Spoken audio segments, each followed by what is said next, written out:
প্রতিদিন আমরা কতজনের জানাজায় শরিক হই, কত প্রিয়জনকে এই মাটির গভীরে রেখে আসি, কিন্তু কখনো কি আমাদের মনে এই প্রশ্ন জেগেছে ওই অন্ধকার কবরের ভেতরের জীবনটা আসলে কেমন?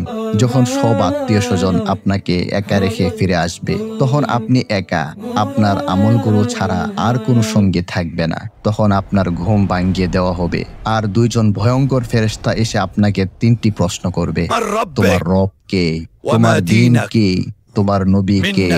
যদি আপনি উত্তর দিতে পারেন, আপনার কবর হয়ে উঠবে জান্নাতের টুকরা।